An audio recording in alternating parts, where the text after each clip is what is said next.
आणि महाराष्ट्र अनलिमिटेडमध्ये सुरुवातीला बातमी आहे। छत्रपती संभाजीनगरमधल्या किराडपूर भागामध्ये 2 गटात हाणामारी झाली आणि या वादानंतर परिसरात दगडफेक करत काही गाड्या फोडण्यात आल्या, जाळण्यात आल्या। समाजकंटकांकडून पोलिसांचं वाहन सुद्धा पेटवून देण्यात आलं। आता या राड्यावरून सत्ताधारी आणि विरोधकांमध्ये आरोप प्रत्यारोप सुरू आहेत। संभाजीनगरमधील वातावरण जाणीवपूर्वक बिघडवण्याचा प्रयत्न सुरू असल्याचा आरोप शिवसेना उद्धव बाळासाहेब ठाकरे गटाच्या नेत्यांकडून करण्यात येतोय। तर विरोधकांनी आरोप प्रत्यारोप करण्यापेक्षा शहरामध्ये शांतता कशी नांदेल यासाठी प्रयत्न करावेत असं आवाहन पालकमंत्री संदीपान भुमरेंनी केलंय।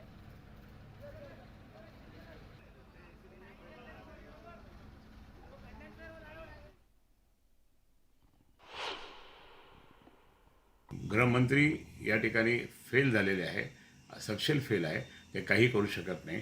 त्यांनाच असं वाटतं की या ठिकाणी गोंधळ झाला तर बाकीच्या सगळ्या गोष्टी त्या ठिकाणी क्लिअर होतील। म्हणजे एमआयएमला त्या ठिकाणी सपोर्ट करायचा, एमआयएमला तिकडे सपोर्ट करून त्या ठिकाणी इकडे बाकीच्या लोकांना सुद्धा सांगायचं की तुम्ही असं करा, यांना असं करा। म्हणजे लॉ अँड ऑर्डर असं कधी सत्तेवर बसलेल्या सरकारने असं कधी करू नये।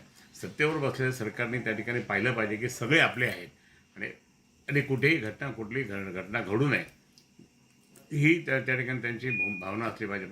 संभाजीनगरला घडलेली घटना ही दुर्दैवी आहे। आता तिथे शांतता प्रस्थापित करण्याचा प्रयत्न चाललेला आहे, परंतु काही लोकांचा प्रयत्न आहे की त्या ठिकाणी भडकवणारे स्टेटमेंट्स देऊन आणि परिस्थिती अजून चिघळली पाहिजे अशा प्रकारचे चुकीचे स्टेटमेंट देत असेल तर त्यांनी ते देऊ नये।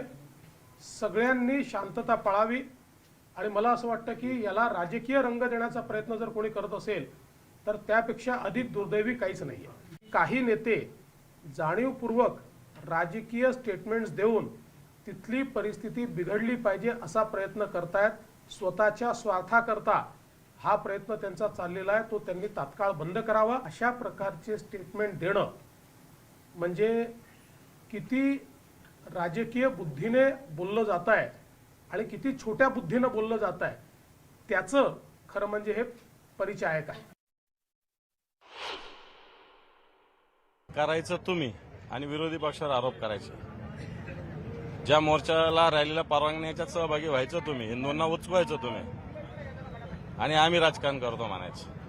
हिंदू आणि मुसलमानामध्ये विष पेरण्याचं काम चालू। मी 1 महिन्याने सांगतो की यांना दंगल घडवायची या शहरात एमआयएमला आणि भारतीय जनता पार्टीला। काल सुद्धा जी संभाजीनगरला जी परिस्थिती निर्माण झाली हे सुद्धा सरकारचं अपयश आहे आणि महाराष्ट्रामध्ये ठिकठिकाणी अशा प्रकारचं वातावरण निर्माण व्हावं ही या सरकारची इच्छा आणि त्यासाठी मिंदे गटाच्या अनेक टोळ्या काम करतात। विरोधी पक्षाचं हे काम आहे, कोण आरोपी आहे हे लगेच समोर येतील आणि त्यांच्यावर कारवाई होईल, मग ते कोणाचे असून द्या। पण मला असं वाटतं विरोधी पक्षांनी याला राजकीय स्वरूप देऊ नये। सध्या सर्व समाजाला शांततेचं विरोधी पक्षांनी आवाहन करावं अशी मी आपल्याला विनंती सगळ्याला करतो। पोलीस आयुक्त आणि डीजींशी बोललोय। सकाळीच ही पहाटेची घटना झालेली आहे आणि आता ते पूर्णपणे नियंत्रणात आहे। पोलीस आपलं काम करतायत। त्या ठिकाणी आता सध्या परिस्थिती नियंत्रणात आहे आणि कुठल्याही परिस्थितीमध्ये या राज्यामध्ये कायदा सुव्यवस्था अबाधित राहील, शांतता आणि सुव्यवस्था अबाधित राहील यासाठी सगळ्यांनी सहकार्य। सामाजिक असंतोष आणि द्वेषपूर्ण वक्तव्यासंदर्भात सर्वोच्च न्यायालयानं महाराष्ट्र सरकारवरती कठोर शब्दात ताशेरे ओढले आणि राज्यामध्ये काढण्यात येत असलेल्या हिंदू मोर्चांमध्ये द्वेषपूर्ण भाषण करण्यात येत असल्याबद्दल सुप्रीम कोर्टात याचिका दाखल करण्यात आली होती आणि या सुनावणीच्या वेळेस सुप्रीम कोर्टानं सरकारवरती कठोर शब्दात ताशेरे ओढले। यानंतर विरोधकांनी सुद्धा राज्य सरकारवरती टीकेची झोड उठवली आहे। या देशाचं सर्वोच्च न्यायालयाचे निरीक्षण आहे महाराष्ट्र सरकारविषयी।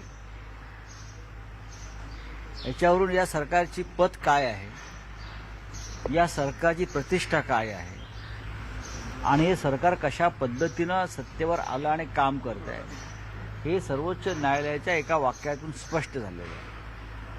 आतापर्यंत सर्वोच्च न्यायालयाने कोणत्याही राज्याच्या सरकारविषयी नपुसंक हा शब्द वापरला नाही। काल सुप्रीम कोर्टाने ह्या सरकारला नपुसक सरकार म्हटलेलं आहे। हा महाराष्ट्राचा अपमान नाही का? हा सरकारचा कमीपणा नाही का?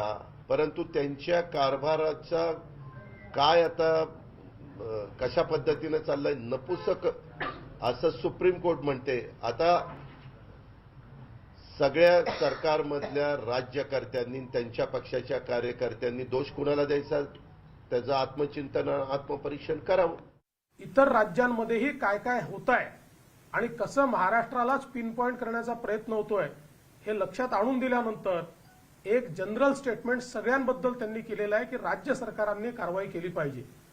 त्यामुळे मला असं वाटतं की कुठेही राज्य सरकारच्या विरुद्ध निर्णय दिलेला नाही, कुठेही कंटेम्प्ट सुरू केलेला नाही. जाणीवपूर्वक कुठला तरी वाक्य एखादं काढायचं आणि त्या संदर्भात बोलायचं. मला असं वाटतं हे जे बोलतायत यांना न्यायालयाची कारवाई समजत नाही, न्यायालय काय म्हणतं हे देखील समजत नाही आणि त्यामुळे हे लोक असं बोलतायत, त्याला उत्तर देण्याचं काही कारण नाही. आता राष्ट्रवादीमध्ये अजित पवार विरुद्ध जयंत पाटील असा सुप्त वाद नेहमीच ऐकायला मिळतो. आता राज्यामध्ये राष्ट्रपती राजवटीच्या मुद्द्यावरून सुद्धा दोघांमधला विसंवाद समोर आलाय. सर्वोच्च न्यायालयाचा निकाल आल्यानंतर राज्यातील शिंदे फडणवीस सरकार कोसळू शकतं असं मत राष्ट्रवादीचे जयंत पाटलांनी व्यक्त केलं होतं आणि त्यावरती अजित पवारांनी तुम्ही त्यांना विचारा, मला माहित नाही, त्यांना कुठून माहिती मिळाली असं म्हणत बोलण्यास नकार दिला. सुप्रीम कोर्टाच्या निकालामध्ये जर डिस्क्वालिफिकेशन झालं तर या सरकारला राहता येणार नाही आणि राहिलं नाही तर दुसरा पर्याय कुठलाही राहील असं मला वाटत नाही. त्या अनुषंगाने मी बोललेलो होतो. दादा, राज्यामध्ये राष्ट्रपती राजवट लागू होईल असं तेव्हा का मी म्हटलेलो नाही. ज्यांनी म्हटले त्यांना विचारा.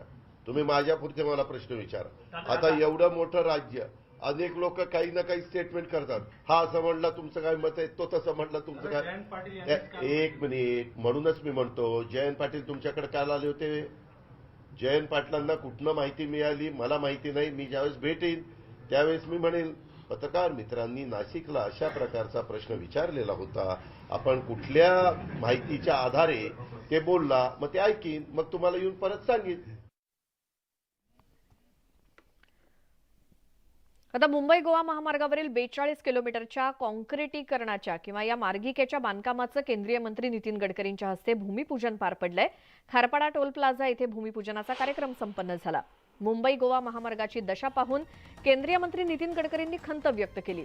तर डिसेंबरच्या आत मुंबई गोवा महामार्ग पूर्ण होईल यासाठी मी वैयक्तिक लक्ष देणार आहे असं गडकरी म्हणालेत. तसंच कोकणात भूसंपादन करताना अनेक अडचणींना सामोरं जावं लागतंय. तर मी नागपुरातलं सगळ्या रस्त्यांचं कॉन्क्रिटीकरण केलेलं आहे आणि नागपूरच्या रस्त्यावरती एकही खड्डा तुम्हाला दिसणार नाही. त्यामुळे राज्यातल्या सर्व रस्त्यांचं कॉन्क्रिटीकरण करण्यात आलं पाहिजे असं देखील गडकरी म्हणाले.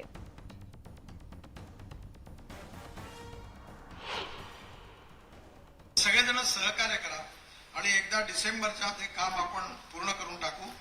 रत्नागिरी जिल्ह्यातला आरोली काटेवर काटेवाकड इथला एक कॉन्ट्रॅक्टर आता आम्ही टर्मिनेट केला, नवीन काम दिलेलं आहे. एक जण आहे तिथे, त्या कॉन्ट्रॅक्टरला सांगितलं का तुला बरबाद केल्याशिवाय राहत नाही.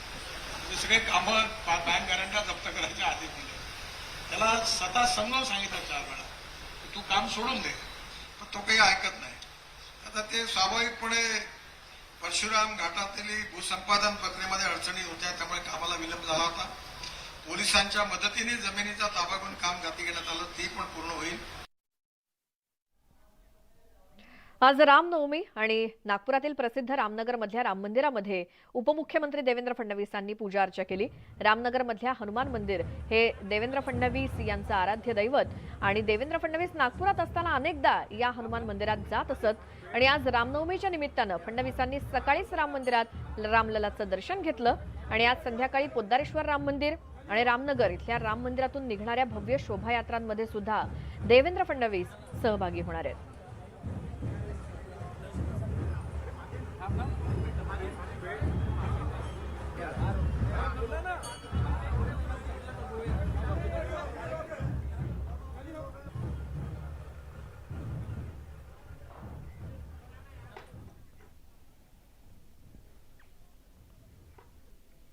तर संपूर्ण राज्यभरात आज रामनवमीचा उत्साह आहे आणि त्यानिमित्तानं विविध कार्यक्रमांचं आयोजन वेगवेगळ्या ठिकाणी करण्यात आलंय. दुपारी 12 वाजता राम मंदिरात राम जन्म सोहळा साजरा झाला आणि यावेळी भाविकांनी मोठ्या संख्येनं हजेरी लावली दर्शनासाठी.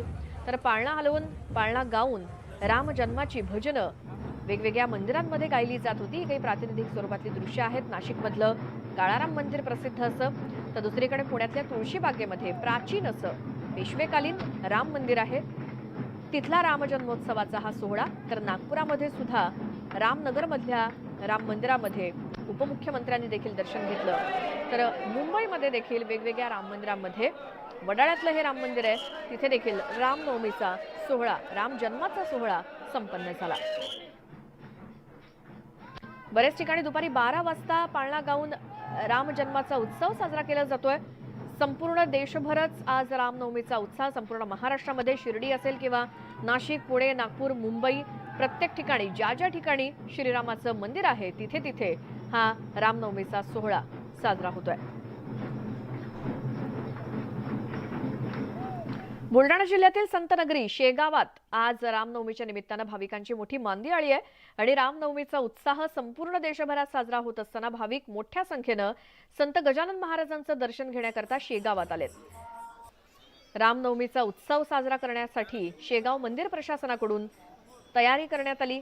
गणगण गणात बोतेच्या गजरात अनेक पायी दिंड्या शेगावात पोहोचल्यात. त्यामुळे संतनगरी शेगावला मोठ्या जत्रेचं स्वरूप आलंय.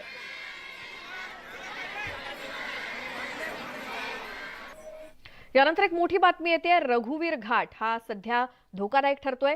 4 वर्षांपूर्वी तिथे दरड कोसळली होती आणि आजही परिस्थिती तिथली जैसे थेच आहे. जीव मुठीत घेऊनच वाहनांना तिथून प्रवास करावा लागतोय. 40 गावांचा संपर्क तुटण्याची भीती आहे जर इथे दरड कोसळली तर. रत्नागिरी जिल्हा आणि सातारा जिल्ह्याला जोडणाऱ्या खेडमधल्या रघुवीर घाट हा सध्या धोकादायक अवस्थेमध्ये.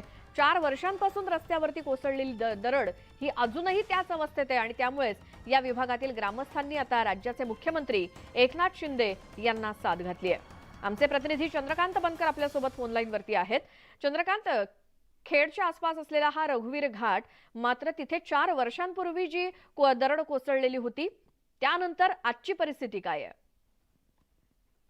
अजून ही परिस्थिती जी आहे ही जैसे तेच आहे. कारण 2 वर्षापूर्वी झालेली अतिवृष्टी, त्यानंतर 4 वर्षापूर्वी पहिल्यांदा मोठी दरड त्या ठिकाणी खाली आली होती. तिथपासून ते आतापर्यंत त्या ठिकाणी दरड कोसळतात आणि फक्त एक गाडी जाईल एवढाच भाग जो आहे तो त्यावेळेला दुरुस्त करतात. मात्र त्यानंतर ही पूर्ण कोसळलेली दरड हटवण्यासाठी सार्वजनिक बांधकाम विभागाकडून कुठलेही प्रयत्न झाले नाहीत. आता मिळालेल्या माहितीनुसार काही कामं त्या ठिकाणी मंजूर झालेली आहेत, संरक्षक भिंती मंजूर झालेल्या आहेत. पण आता पावसाळा तोंडावर आलेला आहे. पुढच्या काही महिन्यामध्ये पाऊस सुरू होणार आहे आणि त्या पार्श्वभूमीवरती ती कामं होणं देखील शक्य नाही. गेल्या 4 वर्षांपासून त्या ठिकाणी जी दरड कोसळलेली आहे, मोठी दरड आहे, ती त्याच ठिकाणी आहे. आणि अत्यंत महत्त्वाचं म्हणजे सातारा जिल्ह्यातली जी 40 गावं आहेत त्यांना रत्नागिरी जिल्ह्याशी जोडणारा हा एकमेव घाट आहे. कारण कोयना जे अवजेल आहे तो त्यांनी ती गावं वेढलेली आहेत. त्याच्यामुळं सातारा जिल्ह्याशी त्या गावांचा संपर्क होत नाही. ती केवळ जलमार्गेच त्या ठिकाणी यावं लागतं. मात्र रस्ते मार्गाने येण्यासाठी हा एकमेव घाट आहे. त्याच्यामुळं या वर्षी सुद्धा जर दरड कोसळली तर संपूर्ण त्या सातारा जिल्ह्यातल्या 40 गावांचा संपर्क या वर्षी देखील तुटण्याची भीती जी आहे ही व्यक्त केली जात आहे. आणि त्याच्यामुळं त्या 40 गावांवर उपासमारीची देखील वेळ येते. कारण 20-20, 30-30 दिवस त्या ठिकाणी कुठली मदत पोहोचत नाही, वाहने पोहोचत नाहीत आणि त्याच्यामुळे मोठी भीषण परिस्थिती त्या 40 गावांवरती येते. मात्र सार्वजनिक बांधकाम विभाग हा रत्नागिरी जिल्ह्याच्या अंतर्गत येतो, चिपळूण विभागाच्या अंतर्गत येतो. मात्र त्यांनी गेल्या पावसाळ्यापासून ही दरड हटवणं गरजेचं होतं, मात्र ती हटवली गेली नाही. त्याच्यामुळे यंदा पुन्हा दरड कोसळण्याची भीती आहे. त्यामुळे ग्रामस्थांनी आता हे गांभीर्य ओळखून मुख्यमंत्र्यांना पत्र दिलेलं आहे. चंद्रकांत, धन्यवाद या सगळ्या माहितीसाठी. लवकरात लवकर ही दरड हटवली जावी, हा रस्ता मोकळा व्हावा हीच अपेक्षा आहे. बघूयात आता त्यांच्या प्रयत्नांना यश येतं का. मुख्यमंत्र्यांना त्यासाठी त्यांनी साथ घातली आहे. आता अमरावतीच्या खासदार नवनीत राणा यांनी रामनवमी निमित्तानं बुलेट सफारी केली आहे आणि नवनीत राणा यांनी आज रामनवमीच्या दिवशी हा खास व्हिडिओ देखील शेअर केलाय. खासदार नवनीत राणांनी काळा ड्रेस परिधान करून भगवा फेटा बांधून बुलेट सवारी केली आणि सध्या मुंबई, दिल्ली, अयोध्या आणि अमरावतीत नवनीत राणा यांचे हिंदू शेरनी नावाचे बॅनर लागले. 6 एप्रिलला हनुमान जयंतीच्या निमित्तानं अमरावतीमध्ये हजारो लोकांच्या उपस्थितीत भव्य हनुमान चालीसा पठणाचा कार्यक्रम देखील त्या करणार आहेत.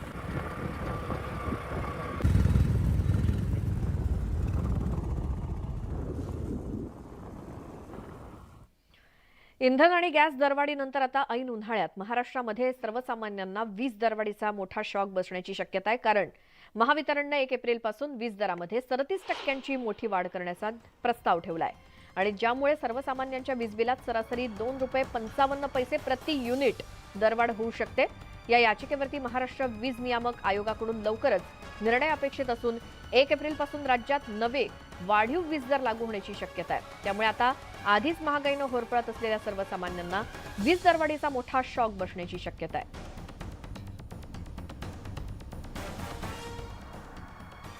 आणि महावितरणकडून वीज नियामक मंडळाकडे पुढील 2 वर्षांकरता प्रस्तावित करण्यात आलेली दरवाढ ही त्वरित मागे घेण्यासाठी स्थानिक आक्रमक झालेत आणि दरवाढी विरोधात पिंपरी चिंचवडमधील शेकडो लघु उद्योजकांनी महावितरणच्या कार्यालयाबाहेरच वीज बिलांची होळी केली आणि प्रस्तावित वीज दरवाढीचा फटका सर्वसामान्य नागरिकांबरोबरच उद्योजकांना देखील बसणार आहे। विजेचे दर आणखी वाढल्यास आम्हाला कंपन्यांसह इतर राज्यात स्थलांतरित व्हावं लागेल असा इशारा त्यांनी दिला। आपली प्रमुख मागणी आहे की ही जी प्रस्तावित दरवाढ आहे ही त्वरित रद्द करावी आणि महावितरणला जे 60,000 रुपये लागतात ते सरकारने सबसिडी रूपात त्यांना दरवर्षी 15,000 रुपये करून त्यांना द्यावेत आणि हा भार उद्योजकांवर किंवा सामान्य ग्राहकांवर किंवा व्यावसायिकांवर टाकू नये। इतिहास संशोधकांचे निष्कर्ष गावकऱ्यांनी फेटाळून लावल्यामुळे नवा वाद निर्माण झाला। रत्नागिरी जिल्ह्यातल्या खेड दापोली तालुक्याच्या सीमेवरील घेरा पालगड किल्ल्याच्या शेजारी रामगड किल्ला असल्याचे संदर्भ संशोधकांनी दिलेत आणि त्यामुळे राज्यामध्ये नवी चर्चा सुरू झाली आहे। रामगड हे डोंगराचं नाव असल्याची माहिती गावकऱ्यांनी दिली।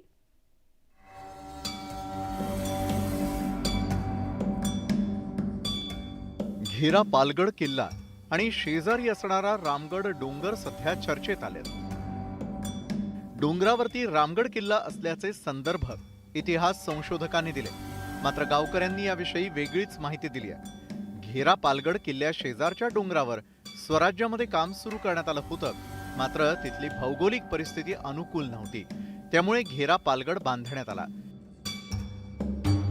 रामगड या डोंगरावर किल्ल्याचं काम झालंच नाही असा दावा किल्ल्यावरील मावळ्यांचे वंशज आणि सरपंच गोपाळराव कदम यांनी केलाय। जे नव्हतंच त्याचा गवगवा का केला जातोय असा सवाल त्यांनी उपस्थित केला। महाराजांनी अखंड अटकेबार झेंडे लावण्याचा त्यांनी प्रयत्न केला। अखंड महाराष्ट्र शिवाजी महाराज 400 वर्षापूर्वी त्यांचा जग तुम्ही आम्ही आया बहिणी अखंड जगात नाव काढतायत, तर त्यापरीने त्यांचा किल्ला ऐतिहासिक आहे आणि त्या किल्ल्याची शासनाने किंवा इतर राज्यकर्त्या कार्यकर्त्यांनी त्याची डागडुजी करावी हा आपला दृष्टिकोन आहे। घेरा पालगड किल्ल्या शेजारी रामगड किल्ला असल्याबाबत संशोधकांनी अहवाल तयार केला होता। माध्यमांना तशी माहिती देण्यात आली। राज्यात 2 रामगड किल्ले आहेत आणि त्यातील एक सिंधुदुर्ग आणि दुसरा रत्नागिरी जिल्ह्यात असल्याचं ते म्हणाले, मात्र अजूनही त्याची स्थान निश्चिती नसल्याचं देखील सांगण्यात आलं। आपण या पालगड किल्ल्याची परिस्थिती बघतोय। किल्ल्याच्या आतमध्ये प्रवेश केल्यानंतर जे पाहायला मिळतं ते भग्नावस्थेत असणारं हे चित्र। काही इतिहास संशोधक आहेत त्यांनी या किल्ल्याच्या बाजूला या ठिकाणी रामगड किल्ला आहे असं सांगितलं गेलं। त्याचे काही संदर्भ देखील त्यांनी दिलेले आहेत, काही पुरावे दाखल केल्याचं समजतं आहे, मात्र त्या किल्ल्यावर कुठल्याही प्रकारची अजून स्थान निश्चिती झालेली नाही। रामगड किल्ल्याचे संदर्भ दिले जात आहेत, मात्र किल्ल्यावर सफाई करताना आजही इथे तोफांचे गोळे सापडतात। या किल्ल्यावर अनेक तोफाही आहेत, मात्र ढासळलेली तटबंदी, भग्न पायऱ्या पाहून मन व्यथित होतं। टेहळणीसाठी बांधलेल्या या किल्ल्याला मूळ रूप कधी प्राप्त होणार हाच खरा प्रश्न आहे। चंद्रकांत बनकर, न्यूज 18 लोकमत, खेड। आणि सगळ्या घडामोडींसोबतच वेळ झाली आहे महाराष्ट्र अनलिमिटेड मध्ये आता इथेच थांबण्याची। ताज्या बातम्यांच्या अपडेटसाठी तुम्ही पाहत राहा न्यूज 18 लोकमत।